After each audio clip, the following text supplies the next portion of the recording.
Hoy nuevamente nos estamos acercando a su hogar y a su casa y a su computador y a su dispositivo móvil por este medio de internet, tratando de reflexionar acerca de los evangelios que se nos proponen para la liturgia de la palabra cada domingo. Y hoy precisamente pues vamos a tratar de reflexionar acerca del segundo domingo de Cuaresma de este año 2015. Se habla de que después de 6 días Jesús se lleva consigo a Pedro, a Santiago y a Juan. Se los lleva para un monte, el monte Tabor, donde se va a realizar la transfiguración. Este monte pues va a estar también rodeado de muchos signos, en los cuales va a estar la nube como presencia de Dios, va a estar la voz de Dios que incita a una actitud de escucha, y van a estar otros 3 personajes que van a ser Jesús como primero, Elías y Moisés. Pero entonces tratemos de reflexionar cada uno de estos 3 elementos. Se dice en el Evangelio que Jesús lleva consigo a Pedro, a Santiago y a Juan hacia el monte Tabor después de 6 días. Esos 6 días refieren adelante. Ustedes en su Biblia, en el capítulo 8, en sus versículos finales, pueden confrontar cuando Jesús les anuncia acerca de la pasión que va a vivir en Jerusalén. Ellos se están dirigiendo hacia Jerusalén, y en esa peregrinación que están haciendo, pues Jesús les anuncia que Él va a ser crucificado y que va a morir. Pedro pues se asusta y dice que eso no puede ser posible, que eso no puede suceder, eso no le puede suceder al Maestro, y Jesús lo reprende. Y para poder interiorizar un poco acerca del misterio de la muerte de Jesús, pues entonces Dios les posibilita a esta comunidad pospascual entender lo de la transfiguración, porque es la comunidad de Marcos la que se hace este evangelio el signo visible de la próxima resurrección. Pero entonces, como les decía ahorita, no se trata de entender si es verdadero, si es real. Lo que indica aquí es que podamos nosotros sacar un mensaje de todo esto. Hay otros signos que vamos a mirar, y son los de los 3 personajes, los 3 discípulos, los 3 personajes celestiales y las 3 chozas. El símbolo de 3, número 3, indica perfección, indica santidad, al estilo de la Santísima Trinidad. Es el número de Dios, es el número trinitario. Y es por eso que este número trinitario va a indicar que hay algo muy profundo para meditar acerca de estos 3 personajes. Pedro, Santiago y Juan son la representación de la comunidad, como la comunidad perfecta, como la comunidad establecida por Dios. Y los otros 3 personajes celestiales, Moisés, Elías y Jesús, pues también significan como la presencia de Dios en la misma comunidad. Pedro, pues al asumir la situación en la cual están viviendo en el monte Tabor, porque es muy bonito también esa simbología del monte. Dios se los retira, Dios en la persona de Jesús posibilita que se vayan hacia un monte. En ese monte pues va a transformarse en sus vestidos, van a cambiar su aspecto, y se va a volver mucho más radiante de lo que era comúnmente. Ahí en ese instante sucede algo muy bonito. Cuando se les transforma Jesús, pues aparecen estos 2 personajes, Elías como uno de los mayores profetas y Moisés como el gran caudillo de Israel. Estos 2 pues forman parte como de la patria celestial, como de lo que ellos podían entender, puesto que estos 2 personajes fueron los únicos que no murieron realmente. Se dice que la tradición bíblica plantea que más bien fueron transportados hacia el cielo directamente. Elías en un carro de fuego, por ejemplo. Y en esta situación pues Jesús les quiere mostrar la gloria de la cual van a ser partícipes, tanto ellos como comunidad elegida, como también Jesús que ya de alguna forma se está preparando hacia esa muerte, hacia esa crucifixión en Jerusalén. Pero al asombrarse de esta realidad espiritual, al asombrarse de ese devenir divino que hace Dios en la historia de ellos, quiere acomodarse un poco en esa situación, y le pregunta, o más bien le sugiere a Jesús que hagan 3 chozas, como tratando de identificar a todos en su paralelo a Moisés, a Elías y a Jesús, que hagan 3 chozas para permanecer en ese monte y no tener que bajar a la llanura donde estaban el resto de los discípulos. Porque es allá en la llanura donde nos vamos a encontrar con otra situación. Los otros discípulos que no subieron al monte Tabor están en expectativa, están esperando al mismo Jesús para poder realizar una misión con un endemoniado, con un joven que está poseído de un espíritu, pero que ellos no han sido capaces de liberar. Eso también lo puedes confrontar un poco más adelante en tus Biblias. Y pues entonces podríamos nosotros identificar aquí también el simbolismo de lo que son estos 6 personajes y estos 6 días. ¿Qué significa el 6, el número 6? El 6 pues viene a ser casi un número imperfecto porque no completa el número 7. El 7 significa perfección.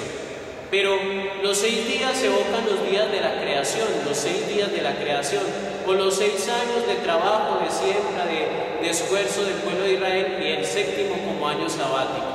Jesús nos quiere hacer considerar que su resurrección pues entonces se realiza el día 7º, como día de plenificación, como día de plenitud, como día de realización. El día de la resurrección es entonces el día de la transfiguración perfecta, donde la presencia de Dios en la persona de Jesucristo se va a hacer visible con todo su esplendor, con toda su magnificencia, con toda su blancura. Recordemos un dato también interesante. Hay una nube que nos rodea, una nube que viene desde lo alto tal vez, al estilo del antiguo Israel, así como cuando Israel se dirigía durante todo el desierto, en ese caminar, había una nube que los acompañaba y los cuidaba, porque también les brindaba una cierta protección. La nube es signo de lluvia, de alegría, de regocijo, de descanso.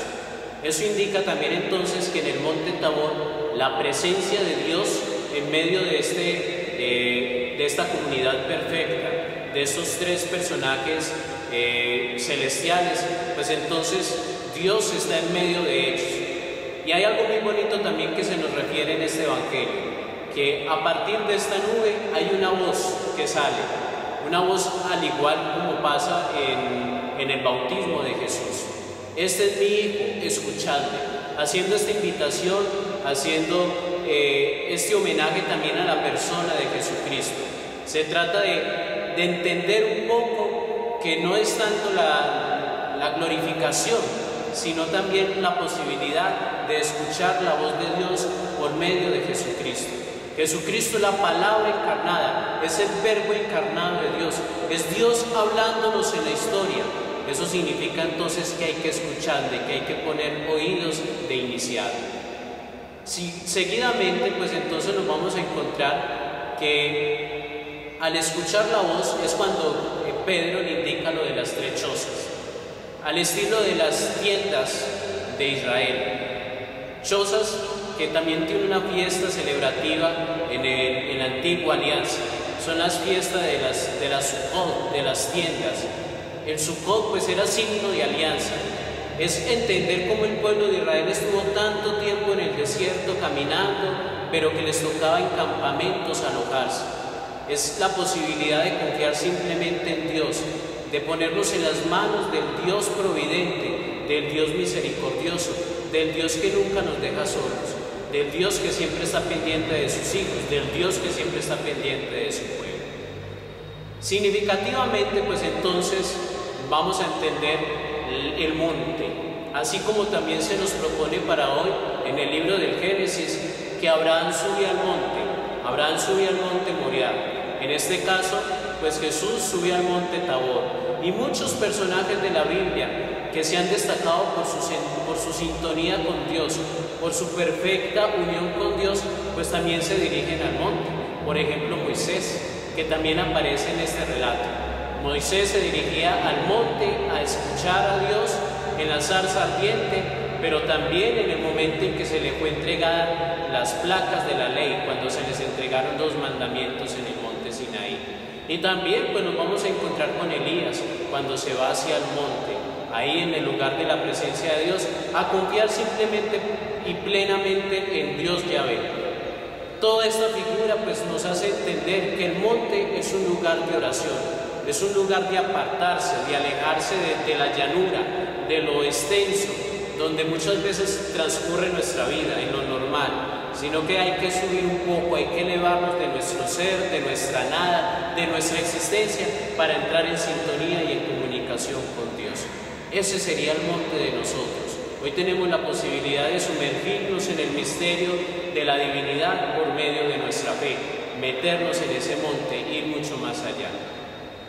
Y por último, pues referenciamos eso que nos habla. Ya Jesús termina la Epifanía, termina esta manifestación, porque realmente es una Epifanía, es una manifestación de Dios a estos tres personajes, discípulos de Jesús, Pedro, Santiago y Juan, que representan a la comunidad perfecta.